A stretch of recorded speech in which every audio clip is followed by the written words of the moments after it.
कहानी की शुरुआत होती है एक छोटे से शहर में, जहाँ गाज, नेथन और टेरी नाम के 3 जवान लड़के गाड़ी में बैठे थे। इस वक्त वो बूढ़े डॉक्टर रिचर्ड और उसकी पत्नी एलन के घर पर नजर रखे हुए थे, क्योंकि आज वो इस घर में चोरी करने वाले थे। टेरी ने अपने दोस्तों को बताया था कि रिचर्ड हर फ्राइडे अपनी पत्नी को डिनर के लिए बाहर ले जाता है, इसलिए आज उनके पास घर में चोरी करने का सुनहरा मौका है। वो रिचर्ड और एलन के बाहर जाने का इंतजार कर ही रहे थे कि अचानक नेथन की गर्लफ्रेंड मैरी वहाँ आ गई। वो नेथन पर गुस्सा करने लगी क्योंकि नेथन बिना पूछे उसकी गाड़ी ले आया था और मैरी को काम पर जाने के लिए देर हो रही थी। पर नेथन ने कहा कि अभी उसे कुछ घंटों के लिए गाड़ी की जरूरत है। कुछ ही पलों में रिचर्ड और एलन घर से निकल गए और वो तीनों चोरी के लिए तैयार हो गए। मैरी समझ गई कि माजरा क्या है और उसे देरी भी हो रही थी, इसीलिए वो गाड़ी ले जाने लगी, मगर नेथन ने उसे समझाया कि वो बस 20 मिनट में लौट आएंगे। आखिरकार मैरी गाड़ी में ही बैठकर उनका इंतजार करने लगी और नेथन गाड़ी की चाबी साथ लेकर घर की ओर चल पड़ा। फिर वो तीनों घर के दरवाजे पर पहुंचे तो टेरी ने एक पौधे के नीचे से चाबी निकाली और वो ताला खोलकर अंदर घुस गए।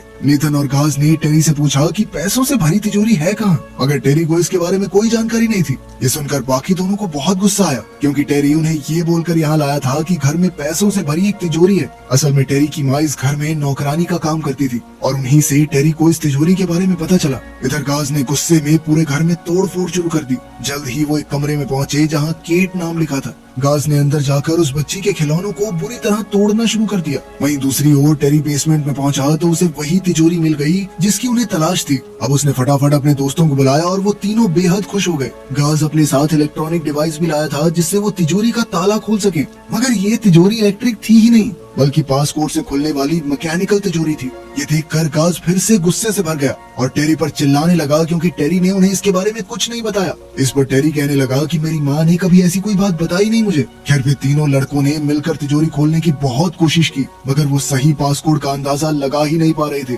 थोड़ी देर बाद टेरी ने कहा कि भाई नहीं खोल रही तिजोरी, चलो यहाँ से। और बाकी दोनों लड़के पैसे लिए बिना यहाँ से जाने वाले नहीं थे। आखिरकार उन्होंने प्लान बनाया कि वो रिचर्ड और एलन के घर वापस लौटने का इंतजार करेंगे, ताकि वो उन्हें बंदी बनाकर तिजोरी का पासकोड पता कर सके। अबे दोनों बुढ़े ही तो है, फट से बता देंगे। इसके बाद वो तीनों ऊपर जाकर टीवी देखकर टाइम पास करने लगे। वहीं बाहर से मैरी चिल्लाकर अपने बॉयफ्रेंड से वापस आने को बोलने लगी, क्योंकि बहुत देर हो चुकी थी। उसकी आवाजें सुनकर टेरी ने नेथन से गाड़ी की चाबी मांगी और कहा कि वो मैरी को ऑफिस छोड़कर वापस आ जाएगा, मगर नेथन ने इससे साफ इनकार कर दिया और फिर मैरी को भी अंदर बुला लिया। पहले तो वो इस मसले में घुसने से हिचकिचा रही थी, मगर फिर वो नेथन के कहने पर अंदर आ गई। फिर मौका मिलने पर वो दोनों प्यार में डूबे पंछी गुटरगू करने लगे। पर न जाने क्यों टेरी को ये सब देखकर बहुत बुरा लग रहा था। बाद में गाज को लिविंग रूम में एक लड़की की तस्वीर दिखाई दी तो उसने टेरी को छेड़ते हुए कहा कि तेरे लिए बढ़िया रहेगी भाई ये लड़की, जिस पर टेरी कहने लगा कि इस तरह का मजाक मत कर भाई, ये रिचर्ड और एलन की बेटी केट है जिसकी कुछ साल पहले ही मौत हो गई थी। वहीं दूसरी ओर मैरी ने अचानक नेथन को बताया कि वो प्रेग्नेंट है।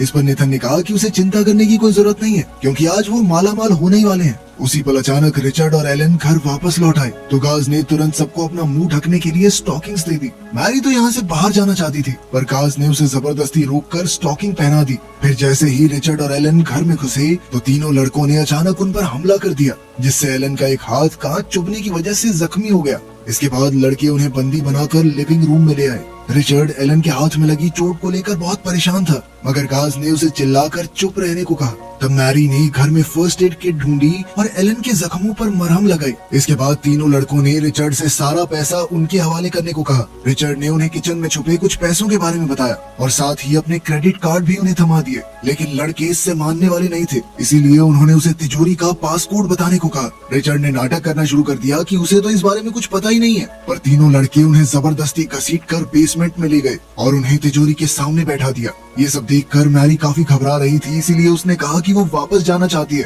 पर नेथन ने उसे समझाया कि वो ये सब उनके होने वाले बच्चे के लिए कर रहा है। इसके बाद उसने फिर से रिचर्ड से तिजोरी का पासकोड पूछा, मगर रिचर्ड तब भी चुप रहा। नेथन ने उसे थप्पड़ तक मार दिया, पर रिचर्ड टस से मस नहीं हुआ। इधर एलन ये सब देखकर काफी डर गई थी। असल में उसे भूलने की बीमारी थी, जिस वजह से वो अक्सर अपने आसपास की चीजों को देखकर ये समझ नहीं पाती थी कि क्या चल रहा है। तब गाज ने अपनी सिगरेट से उसे जलाने की कोशिश की, पर उसके दोस्तों ने कहा कि भाई ये तो बहुत ज्यादा हो रहा है। फिर गाज ने नेथन को एक चाकू देकर रिचर्ड और एलन को मारने को कहा। तब मैरी ने कहा कि अब बहुत हो चुका, बस मैं जा रही हूँ यहाँ से, और वो गुस्से में ऊपर चली गई। उसने घर में एक फोन ढूंढा और वो बाथरूम में छुपकर पुलिस को फोन करने लगी। मगर इससे पहले कि वो कुछ भी कह पाती, गाज अचानक वहाँ आ गया। वो उसे बालों से घसीटकर बाहर ले आया और उसका सर जोर से शीशे पर दे मारा। नीचे बेसमेंट में सबने मैरी के चिल्लाने की आवाज सुनी, पर नेथन को कोई फर्क नहीं पड़ा। तभी अचानक रिचर्ड ने टेरी को उसके असली नाम से पुकारा और कहा कि जब तुम्हारी माँ को इस चोरी के बारे में पता चलेगा तो उन्हें काफी दुख होगा। फिर उसने नेथन को भी उसके नाम से पुकारा और कहा कि गाज जैसे पागल आदमी की बातों में मत आओ तुम। रिचर्ड ने कहा कि मैंने तुम्हें अपनी आंखों के सामने बड़ा होते देखा है। इस काली जुर्म की दुनिया में घुसने की जरूरत नहीं है तुम्हें। कुछ ही पलों में गाज मैरी को बंदी बनाकर बेसमेंट में ले आया और कहा कि वो पुलिस को फोन करने की कोशिश कर रही थी। अब नेथन ने एक बार फिर एलन की गर्दन पर चाकू रखकर रिचर्ड से पासपोर्ट की मांग की। तभी गाज ने नेथन के कान में कुछ कहा, जिससे वो काफी घबरा गया और उसने धमकी दी कि अगर रिचर्ड ने पासपोर्ट नहीं बताया तो वो एलन की उंगली काट डालेगा। रिचर्ड ने उससे ऐसा ना करने की मिन्नतें की, लेकिन उसी पल गाज ने नेथन पर बंदूक तान दी और कहा कि अगर उसने एलन की उंगली नहीं काटी तो वो उसे गोली मार देगा। अब नेथन के पास कोई चारा नहीं बचा था, इसीलिए उसने मजबूरन एलन की उंगली काट डाली। ये देखकर रिचर्ड को काफी गहरा सदमा लगा, पर वो अभी भी पासपोर्ट बताने को राजी नहीं हुआ। इधर ये सब देखकर नेथन को एहसास हुआ कि उसने गाज की बातों में आकर कितनी बड़ी गलती कर दी है। तो उसने गाज पर हमला बोल दिया, जिससे उसकी बंदूक नीचे गिर गई। उन दोनों में जबरदस्त हाथापाई शुरू हो गई, पर अचानक गाज ने नेथन से चाकू छीनकर उसके पेट में घोंप दिया। तब रिचर्ड ने गाज से अपनी रस्सी खोलने को कहा ताकि वो नेथन का इलाज करके उसकी जान बचा सके, पर गाज को इससे कोई फर्क नहीं पड़ता था और उसने कहा कि जब तक रिचर्ड उसे पासपोर्ट नहीं बताएगा तब तक वो उसकी रस्सी नहीं खोलेगा। आखिरकार रिचर्ड ने मजबूरी में उसे पासपोर्ट बता दिया और गाज खुशी खुशी तिजोरी खोलने में लग गया। इधर रिचर्ड ने टेरी को उसकी रस्सियां खोलने को कहा, लेकिन टेरी अब भी नेथन और गाज की लड़ाई के सदमे से बाहर नहीं आया था।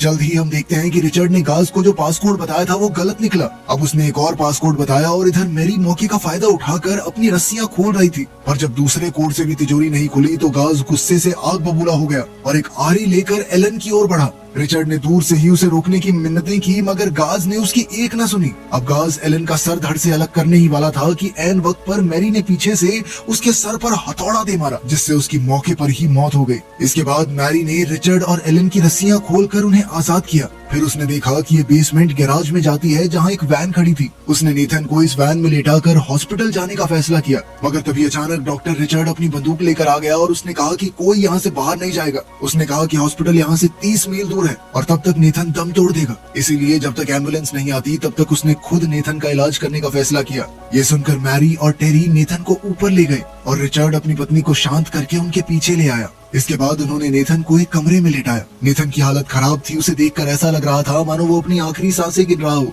पर डॉक्टर को तो मानो कोई फर्क ही नहीं पड़ रहा था और वो अपनी पत्नी की कटी हुई उंगली की मरहम पट्टी करने लगा। तब मैरी ने उसे तुरंत नेथन का इलाज करने को कहा तो वो नेथन के पास गया और बिना ज्यादा ध्यान दिए उसके पेट से चाकू निकाल दिया। ऐसा लग रहा था जैसे वो जानबूझकर नेथन को दर्द दे रहा हो ताकि वो जल्द से जल्द मर जाए। अब डॉक्टर ने सबको बाहर जाने को कहा क्योंकि उसे इलाज के लिए शांति चाहिए थी। बाद में टेरी ने मैरी को शांत करने की कोशिश की। उसने समझाया कि सब ठीक हो जाएगा और जब वो रो रही थी तो टेरी ने उसे खूबसूरत कहकर उसे चूमने की कोशिश की, पर इससे मैरी को बहुत गुस्सा आ गया क्योंकि वो ऐसे मुश्किल वक्त में मैरी का फायदा उठाने की कोशिश कर रहा था। उसने टेरी पर इल्जाम लगाया कि वही चोरी का प्लान बनाकर नेथन को यहाँ लाया था, पर टेरी ने कहा कि ये सारा आइडिया नेथन का था। लेकिन मैरी को उसकी बात पर यकीन नहीं हुआ क्योंकि टेरी की माँ यहाँ काम करती थी, नेथन की नहीं, तो सारी जानकारी सीधी सी बात है टेरी को ही होगी। फिर मैरी ने अपनी जुड़वा बहन जेन की बात की। उसने टेरी से कहा कि जेन भी असल में तुमसे प्यार नहीं करती थी, वो बस तेरे ऊपर तरस खा के तेरी गर्लफ्रेंड बन गई और तेरे परेशान करने की वजह से ही वो घर छोड़कर भागी है। ये सब बातें सुनकर टेरी को इतना बुरा लगा कि वो बच्चों की तरह रोने लगा।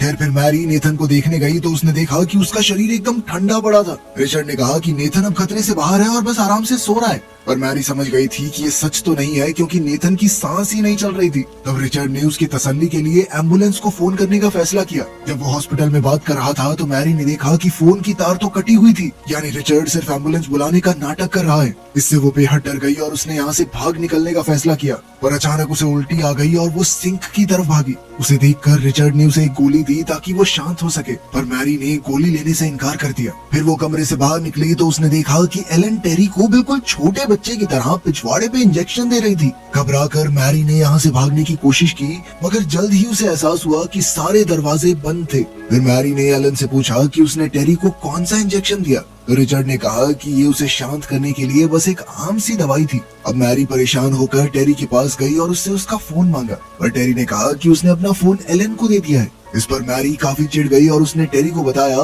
कि नेथन की मौत हो चुकी है। उसी समय रिचर्ड और एलन ने वहाँ आकर उन्हें अपने साथ चाय पीने के लिए बुलाया। इसके बाद वो सब डिनर टेबल पर बैठे और रिचर्ड ने अपनी मर चुकी बेटी केट की तस्वीर दिखाकर कहा कि वो बहुत ही प्यारी और नेक दिल बच्ची थी। थोड़ी देर बाद एलन कप से चाय पीने ही वाली थी कि तभी रिचर्ड ने अचानक उसे रोककर कहा कि ये मैरी का कप है। तब एलन ने वो कप मैरी को दे दिया। इसके बाद रिचर्ड ने उन्हें एलन की बनाई हुई एक स्क्रैप बुक दिखाई जिसमें उन सारी लड़कियों की जानकारी थी जो पिछले कुछ सालों में शहर से लापता हो गई थी। तभी मैरी की नजर अपनी बहन जेन की तस्वीर पर पड़ी तो वो बिल्कुल हैरान रह गई। उसका डर हर पल बढ़ता जा रहा था, इसीलिए उसने अपने फोन की मांग की और कहा कि उसे नेथन की मां को फोन करना होगा। लेकिन रिचर्ड ने उसे उसका फोन देने से साफ इनकार कर दिया और उसे एक अच्छी बच्ची की तरह चाय पीने को कहा। लेकिन अब मैरी के सब्र का बांध टूट चुका था, इसलिए उसने गुस्से में तोड़ फोड़ करनी शुरू कर दी और रिचर्ड से दरवाजा खोलने को कहा। पर रिचर्ड ने जल्द ही उसे पकड़कर एक कपबोर्ड में बंद कर दिया। उसने टेरी को मैरी पर नजर रखने को कहा और फिर एलन को सुलाने के लिए ऊपर ले गया।